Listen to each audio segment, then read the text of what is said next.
ನಮಸ್ಕಾರ ಸ್ನೇಹಿತರೆ. ಈಗ ನಾನು ನಿಮಗೊಂದು ಒಳ್ಳೆ ಕತೆ ಹೇಳ್ತೀನಿ. ಈ ಕತೆಯಲ್ಲಿ ಒಂದು ಕಾಗೆ ಹೇಳಿದ 4 ವಿಷಯಗಳು ನಾವು ನಮ್ಮ ಜೀವನದಲ್ಲಿ ಹಾಗೂ ಈ ಸಮಾಜದಲ್ಲಿ ಉನ್ನತವಾಗಿ ಬದುಕಲು ಎಷ್ಟೋ ಸಹಾಯ ಮಾಡುತ್ತದೆ. ಹಾಗಾಗಿ ಈ ಕತೆಯನ್ನು ಜಾಗ್ರತೆಯಿಂದ ಕೇಳಿ. ವಿಡಿಯೋ ಎಲ್ಲೂ ಕೂಡ ಸ್ಕಿಪ್ ಮಾಡಬೇಡಿ. ಕತೆ ಶುರು ಮಾಡೋಕ್ಕೂ ಮುಂಚೆ ನೀವಿನ್ನೂ ನಮ್ಮ ಚಾನೆಲ್ ಅನ್ನು ಸಬ್ಸ್ಕ್ರೈಬ್ ಮಾಡ್ಕೊಂಡಿಲ್ಲ ಅಂದ್ರೆ ಖಂಡಿತ ಈಗಲೇ ಸಬ್ಸ್ಕ್ರೈಬ್ ಮಾಡ್ಕೊಳ್ಳಿ. ಹಾಗೆ ಈ ವಿಡಿಯೋ ಇಷ್ಟ ಆದ್ರೆ ಮರೀದೆ ಒಂದು ಲೈಕ್ ಕೊಡಿ. ಒಂದು ದಟ್ಟವಾದ ಕಾಡಿನಲ್ಲಿ ಆಲದ ಮರದ ಮೇಲೆ ಒಂದು ಕಾಗೆ ಗೂಡು ಕಟ್ಟಿಕೊಂಡು ಕುಟುಂಬ ಸಮೇತವಾಗಿ ವಾಸವಿತ್ತು. ಅದರ ಕುಟುಂಬದಲ್ಲಿ ಅದರ ಜೊತೆ ಹೆಂಡತಿ ಹಾಗೂ 2 ಮಕ್ಕಳಿದ್ದರು. ಆ ಕಾಗೆಯ ಕುಟುಂಬ ಸ್ವಲ್ಪ ದೊಡ್ಡದಾಗಿದ್ದುದರಿಂದ ಊಟ ಸಿಗುವುದು ಕಷ್ಟವಾಗುತ್ತಿತ್ತು. ಯಾವಾಗಲಾದರೂ ಊಟ ಸಿಕ್ಕರೆ ಆ ಗಂಡು ಕಾಗೆ ಮೊದಲು ಅದನ್ನು ಮಕ್ಕಳಿಗೆ ಕೊಟ್ಟು ಅದರ ನಂತರ ಹೆಂಡತಿಗೆ ಕೊಟ್ಟು ಉಳಿದಿದ್ದರೆ ತಿನ್ನುತ್ತಿತ್ತು ಅಥವಾ ಹಸಿವಿನಿಂದಲೇ ಇರುತ್ತಿತ್ತು. ಒಂದು ಸಲ ತುಂಬಾ ದಿನಗಳ ಕಾಲ ಊಟ ಸಿಗದ ಕಾರಣ ಹೆಣ್ಣು ಕಾಗೆ ಇನ್ನೊಂದು ಪಕ್ಷಿಯ ಹತ್ತಿರ ಊಟ ಕೇಳುವಂತೆ ಗಂಡು ಕಾಗೆಗೆ ಹೇಳಿತು. ಇನ್ನೊಬ್ಬರನ್ನು ಸಹಾಯ ಕೇಳುವುದು ಭಿಕ್ಷೆ ಕೇಳುವುದಕ್ಕೆ ಸಮವಾಗುತ್ತದೆ. ನಮಗೆ ಎಷ್ಟೇ ಕಷ್ಟ ಬಂದರೂ ಕೂಡ ಇನ್ನೊಬ್ಬರ ಹತ್ತಿರ ಸಹಾಯ ಕೇಳಬಾರದು ಅಂದಿತು ಗಂಡು ಕಾಗೆ. ಇನ್ನೊಬ್ಬರ ಸಹಾಯ ಕೇಳಲು ನಿಮಗೆ ಇಷ್ಟವಿಲ್ಲದಿದ್ದರೆ ಎಲ್ಲಾದರೂ ಹೋಗಿ ನಮಗೆ ಊಟ ತಂದುಕೊಡಿ ಅಂದಿತು ಹೆಣ್ಣು ಕಾಗೆ. ತುಂಬಾ ದಿನಗಳ ಕಾಲ ಎಲ್ಲೆಲ್ಲೋ ಸುತ್ತಾಡಿ ಅದರ ಕುಟುಂಬಕ್ಕೆ ಬೇಕಾದಷ್ಟು ಊಟ ಹಾಗೂ ನೀರು ಶೇಖರಿಸಿ ತಂದಿತು ಗಂಡು ಕಾಗೆ. ತುಂಬಾ ದಿನಗಳ ನಂತರ ಆ ಕಾಗೆ ಕುಟುಂಬವೆಲ್ಲ ಹೊಟ್ಟೆ ತುಂಬಾ ಊಟ ತಿಂದಿತು. ಬಳಿಕ ಹೆಣ್ಣು ಕಾಗೆ, ನಾನು ನಿಮ್ಮನ್ನು ಇನ್ನೊಂದು ಪಕ್ಷಿಯ ಹತ್ತಿರ ಸಹಾಯ ಕೇಳುವಂತೆ ಹೇಳಬಾರದಿತ್ತು. ಆ ಮಾತು ನಿಮ್ಮನ್ನು ಎಷ್ಟೋ ನೋಯಿಸಿರುತ್ತದೆ. ನನ್ನನ್ನು ಕ್ಷಮಿಸಿ ಅಂದಿತು. ಆಗ ಗಂಡು ಕಾಗೆ, ನಾನು ನಿನಗೊಂದು ಕತೆ ಹೇಳ್ತೀನಿ. ಆ ಕತೆ ಕೇಳಿದ ಮೇಲೆ ಇನ್ನೊಬ್ಬರ ಹತ್ತಿರ ಭಿಕ್ಷೆ ಬೇಡಿ ಬದುಕುವುದು ಎಷ್ಟು ತಪ್ಪು ಎಂದು ನಿನಗೆ ಅರ್ಥವಾಗುತ್ತದೆ ಎಂದು ಹೇಳಿ ಕತೆ ಶುರು ಮಾಡಿತು. ಪೂರ್ವದಲ್ಲಿ ಒಬ್ಬ ವ್ಯಕ್ತಿ ತನ್ನ ಹೆಂಡತಿಯೊಂದಿಗೆ ಒಂದು ಊರಿನಲ್ಲಿ ವಾಸವಿದ್ದ. ಆತ ತುಂಬಾ ಬಡವ. ಕೂಲಿ ಕೆಲಸ ಮಾಡಿ ಜೀವನ ನಡೆಸುತ್ತಿದ್ದ. ಕೆಲ ದಿನಗಳ ನಂತರ ಅವನ ಹೆಂಡತಿ ಗರ್ಭಿಣಿಯಾದಳು. ಇನ್ನೂ ಕೆಲವು ದಿನಗಳಲ್ಲೇ ಅವನಿಗೊಂದು ಮಗು ಹುಟ್ಟಲಿದೆ ಎಂದು ತಿಳಿದು ಆತ ತುಂಬಾನೇ ಸಂತೋಷಿಸಿದ. ದಿನಗಳು ಕಳೆಯಿತು. ಕೊನೆಗೆ ಮಗು ಹುಟ್ಟುವ ದಿನ ಬಂದೇ ಬಿಟ್ಟಿತು.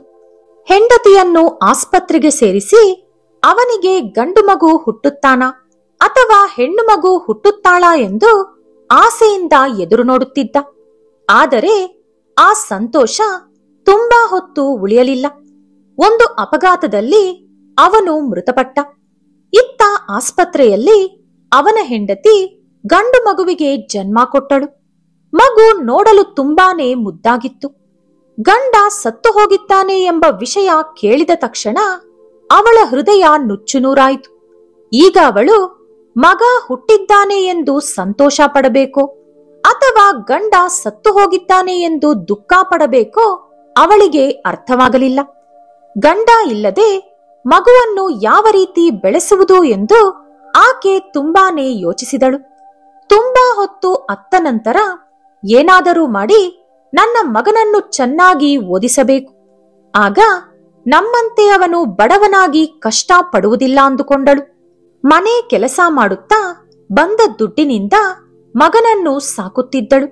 ಅವನಿಗೆ 4 ವರ್ಷ ಬಂದಾಗ ಒಂದು ಶಾಲೆಗೆ ಸೇರಿಸಿದಳು. ಕಷ್ಟಪಟ್ಟು ದುಡಿದರೆ ಗುರಿ ಸಾಧಿಸಬಹುದು ಎಂದು ಆಕೆ ಅಂದುಕೊಂಡಿದ್ದಳು. ಅದನ್ನೇ ಮನಸ್ಸಿನಲ್ಲಿ ಇಟ್ಟುಕೊಂಡು ಎಷ್ಟೋ ಕಷ್ಟಪಟ್ಟು ಮಗನನ್ನು ಓದಿಸುತ್ತಿದ್ದಳು. ಆದರೆ ಮಗನಿಗೆ 11 ವರ್ಷ ಬಂದಾಗ ಅವಳ ಆರೋಗ್ಯ ಪೂರ್ತಿಯಾಗಿ ಹಾಳಾಯಿತು. ಪೂರ್ತಿಯಾಗಿ ಹಾಸಿಗೆ ಹಿಡಿದಳು. ತಾಯಿಯ ಪರಿಸ್ಥಿತಿ ನೋಡಿ ಕಂಗಾಲಾದ ಮಗ, ಅಮ್ಮ, ನೀನೇನು ಚಿಂತಿಸಬೇಡ, ನಾನು ವೈದ್ಯರ ಹತ್ತಿರ ಹೋಗಿ ಕೆಲವು ಮದ್ದುಗಳನ್ನು ತರುತ್ತೇನೆ ಅಂದ. ಮಗನ ಮಾತು ಕೇಳಿ ಅವಳ ಕಣ್ಣಲ್ಲಿ ನೀರು ಸುರಿಯಿತು. ಮಗನೇ, ನೀನೆಲ್ಲೂ ಹೋಗಬೇಡ, ಈಗ ನನ್ನ ಸಮಯ ಬಂದಿದೆ. ನಾನು ನಿನ್ನ ತಂದೆಯ ಹತ್ತಿರ ಹೋಗುತ್ತಿದ್ದೇನೆ. ನಾನು ಒಂದು ಮಾತು ಹೇಳ್ತೀನಿ, ಚೆನ್ನಾಗಿ ನೆನಪಿಟ್ಟುಕೋ. ನೀನು ಹುಟ್ಟುವುದಕ್ಕೂ ಮುಂಚೆ ನಿನ್ನನ್ನು ಚೆನ್ನಾಗಿ ಓದಿಸಬೇಕು ಎಂದು ನಾನು ಹಾಗೂ ನಿನ್ನ ತಂದೆ ಅಂದುಕೊಂಡೆವು.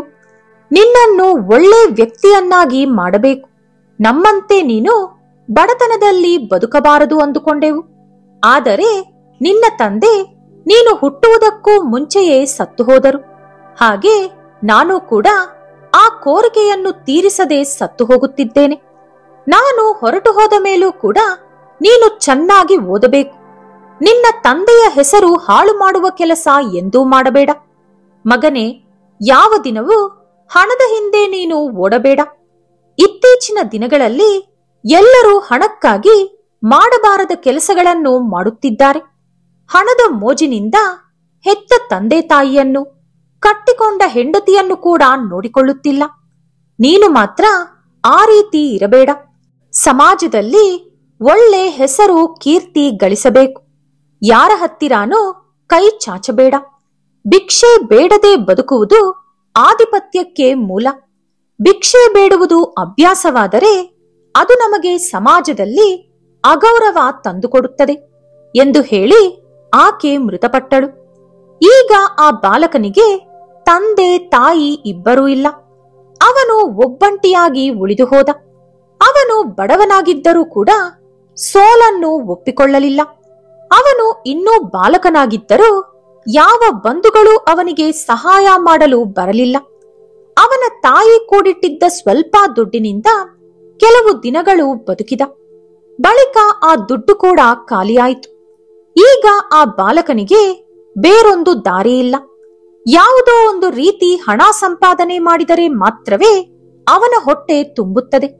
ಅವನಿಗೆ ಯಾರ ಹತ್ತಿರ ಭಿಕ್ಷೆ ಬೇಡಬಾರದು ಎಂದು ಅವನ ತಾಯಿ ಹೇಳಿದ್ದ ಮಾತುಗಳು ನೆನಪಿತ್ತು. ಹಾಗಾಗಿ ಅವನು ಕಷ್ಟಪಟ್ಟು ಕೆಲಸ ಮಾಡಲು ಶುರು ಮಾಡಿದ. ಬೆಳಿಗ್ಗೆ ಶಾಲೆಗೆ ಹೋಗಿ ಓದುವುದು, ಸಂಜೆ ಹೊಲದಲ್ಲಿ ಕೆಲಸ ಮಾಡಿ ಅವನಿಗೆ ಬೇಕಾದ ಹಣ ಹಾಗೂ ಊಟ ಸಂಪಾದನೆ ಮಾಡಿಕೊಳ್ಳುತ್ತಿದ್ದ. ಆ ರೀತಿ ಅವನು ಪ್ರತಿದಿನ ಕೆಲಸ ಮಾಡಿದಾಗ ಮಾತ್ರವೇ ಅವನ ಓದು ಹಾಗೂ ಹೊಟ್ಟೆ ತುಂಬುತ್ತಿತ್ತು. ಆದರೆ ಒಂದು ದಿನ ಅವನಿಗೆ ಯಾವ ಕೆಲಸವೂ ಸಿಗಲಿಲ್ಲ. ಇದರಿಂದ ಆ ದಿನ ಅವನು ಹಸಿವಿನಿಂದಲೇ ಮಲಗಿದ. ಅದೇ ರೀತಿ ಸತತ 3 ದಿನಗಳು ಕಳೆಯಿತು. 3 ದಿನಗಳಿಂದ ಏನೂ ತಿನ್ನದೆ ಅವನು ತುಂಬಾನೇ ನೀರಸಗೊಂಡಿದ್ದ. ಒಂದು ಮರದ ಕೆಳಗೆ ಕುಳಿತುಕೊಂಡು ಯೋಚಿಸಿದ.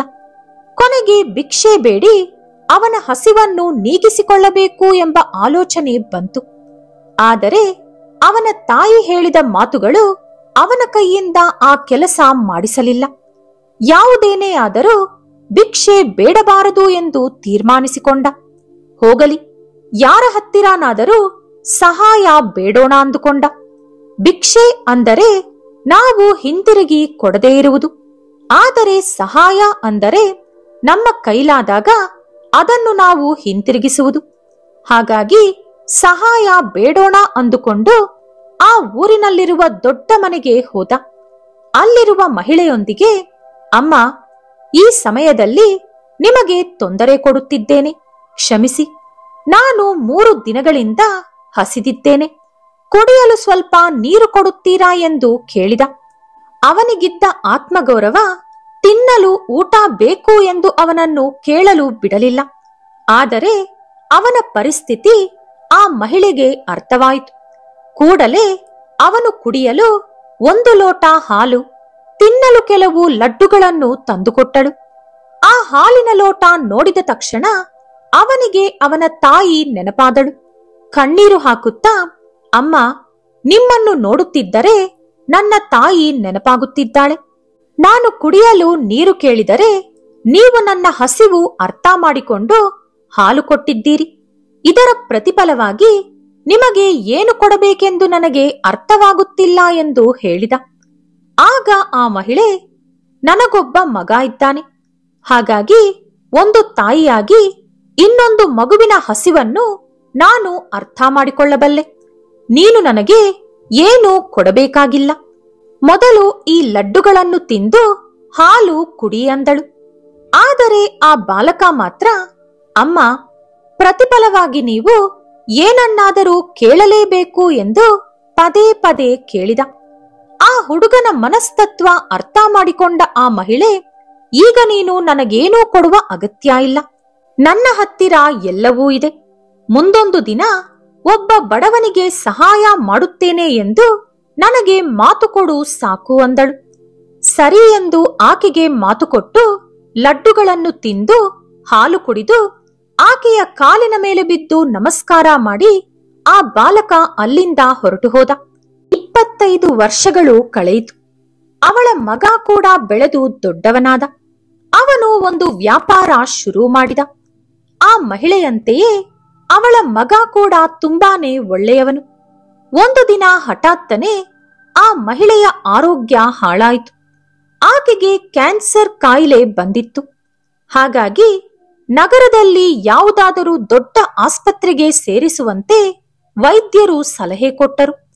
ಅಲ್ಲಿ ಹೋದರೆ ತುಂಬಾ ದುಡ್ಡು ಖರ್ಚಾಗುತ್ತೆ, ಅಷ್ಟೊಂದು ಹಣ ನಮ್ಮ ಹತ್ತಿರ ಇಲ್ಲ, ದೊಡ್ಡ ಆಸ್ಪತ್ರೆ ಬೇಡ ಅಂದಳು ಆ ಮಹಿಳೆ.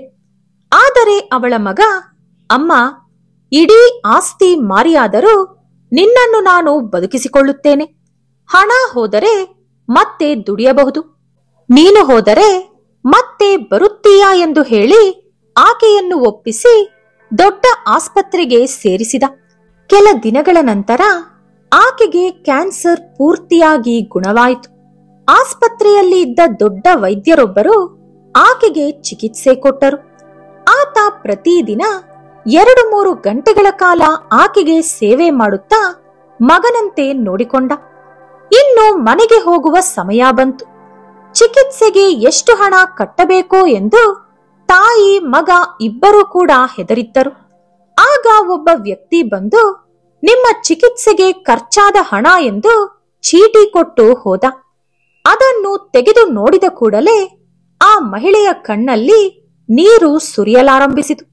ಅಮ್ಮ, ಎಷ್ಟೇ ಆಗಲಿ ನಾನು ಕೊಡುತ್ತೇನೆ, ನೀನೇಕೆ ಅಳುತ್ತಿದ್ದೀಯಾ ಎಂದ ಮಗ.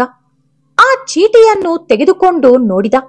ಆ ಚೀಟಿಯಲ್ಲಿ 25 ವರ್ಷಗಳ ಹಿಂದೆ 1 ಲೋಟ ಹಾಲು, 4 ಲಡ್ಡುಗಳನ್ನು ಕೊಟ್ಟು ನೀವು ಯಾವಾಗಲೋ ಚಿಕಿತ್ಸೆಗೆ ಬೇಕಾದ ಹಣ ಕಟ್ಟಿದ್ದೀರಿ ಎಂದು ಬರೆದಿತ್ತು. ಏನಮ್ಮ ಇದು ಎಂದು ಮಗ ಕೇಳಿದಾಗ ನಡೆದ ವಿಷಯವನ್ನು ಆಕೆ ಮಗನಿಗೆ ವಿವರಿಸಿದಳು. ಈ ಕತೆ ಹೇಳಿದ ಮೇಲೆ ಗಂಡುಕಾಗೆ, ಈಗ ನಾನು ಹೇಳುವಂತ ಈ 4 ವಿಷಯಗಳನ್ನು ನೆನಪಿಟ್ಟುಕೊಂಡವನು ಜೀವನದಲ್ಲಿ ಯಾವಾಗಲೂ ಗೌರವದಿಂದ ಬದುಕುತ್ತಾನೆ. ಅದರಲ್ಲಿ ಮೊದಲನೆಯದು, ಯಾವ ವ್ಯಕ್ತಿಯು ಅವನ ಜೀವನದಲ್ಲಿ ನಡೆಯುವ ಬದಲಾವಣೆಗಳನ್ನು ನೋಡಿ ಕುಗ್ಗಬಾರದು. ಏನೇ ನಡೆದರೂ ಎಲ್ಲವೂ ಅವನ ಒಳ್ಳೆಯದಕ್ಕೆ ಎಂದು ಭಾವಿಸಿ ಆ ಬದಲಾವಣೆಗಳನ್ನು ಸಂತೋಷದಿಂದ ಸ್ವೀಕರಿಸಬೇಕು. ಆ ಬದಲಾವಣೆಗಳಿಂದ ಜೀವನದಲ್ಲಿ ಅವನು ಎದುರಿಸುವ ಸಮಸ್ಯೆಗಳಿಂದ ಆ ವ್ಯಕ್ತಿ ಎಷ್ಟೋ ವಿಷಯಗಳನ್ನು ಕಲಿತುಕೊಳ್ಳುತ್ತಾನೆ. ಇನ್ನು ಎರಡನೆಯದು, ಕತ್ತಲು ಎಷ್ಟೇ ದಟ್ಟವಾಗಿದ್ದರೂ ಒಂದು ಚಿಕ್ಕ ದೀಪ ಅದನ್ನು ಅಳಿಸಿ ಹಾಕುತ್ತದೆ. ಅದೇ ರೀತಿ ಒಬ್ಬ ಮನುಷ್ಯ ಅವನ ಜೀವನದಲ್ಲಿ ಏರ್ಪಟ್ಟ ಕತ್ತಲನ್ನು ಜ್ಞಾನ ಎಂಬ ದೀಪದಿಂದ ಅಳಿಸಿ ಮುಂದೆ ಸಾಗಬೇಕು. ಮೂರನೆಯದು, ಯಾವಾಗಲೂ ಪರರಿಗೆ ಸಹಾಯ ಮಾಡಬೇಕು. ನಾವು ಬೇರೊಬ್ಬರಿಗೆ ಸಹಾಯ ಮಾಡಿದರೆ ನಮಗೆ ತಾನಾಗೆ ಒಂದು ದಿನ ಸಹಾಯ ಸಿಗುತ್ತದೆ.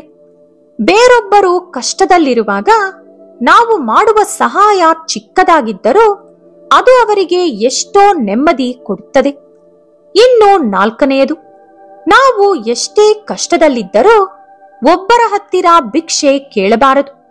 ಭಿಕ್ಷೆ ಕೇಳಿ ತಿಂದರೆ ಕಷ್ಟಪಡದೆ ಬದುಕುವುದು ಅಭ್ಯಾಸವಾಗುತ್ತದೆ. ಒಬ್ಬ ಮನುಷ್ಯ ಕಷ್ಟಪಡದೆ ಗೆಲುವು ಸಾಧಿಸಲಾರ. ಹಾಗಾಗಿ ಭಿಕ್ಷೆ ಕೇಳದೆ ಕಷ್ಟಪಟ್ಟು ದುಡಿದಿರುವುದರಲ್ಲಿ ನಮ್ಮ ಹಸಿವನ್ನು ನೀಗಿಸಿಕೊಂಡರೆ ನಾವು ಗೆಲುವಿಗೆ ಇನ್ನಷ್ಟು ಹತ್ತಿರವಾಗುತ್ತೀವಿ. ಇದೇ ಸ್ನೇಹಿತರೆ ಇವತ್ತಿನ ಕತೆ. ಈ ವಿಡಿಯೋ ನಿಮಗೆ ಇಷ್ಟ ಆದ್ರೆ ಲೈಕ್ ಮಾಡಿ, ಶೇರ್ ಮಾಡಿ. ಇಂತಹ ಹೆಚ್ಚಿನ ಉತ್ತಮ ಕತೆಗಳಿಗಾಗಿ ತಪ್ಪದೇ ನಮ್ಮ ಚಾನೆಲ್ ಅನ್ನು ಸಬ್ಸ್ಕ್ರೈಬ್ ಮಾಡ್ಕೊಳ್ಳಿ. ನಾಳೆ ಮತ್ತೊಂದು ವಿಡಿಯೋದೊಂದಿಗೆ ಪುನಃ ಭೇಟಿಯಾಗೋಣ. ಧನ್ಯವಾದಗಳು.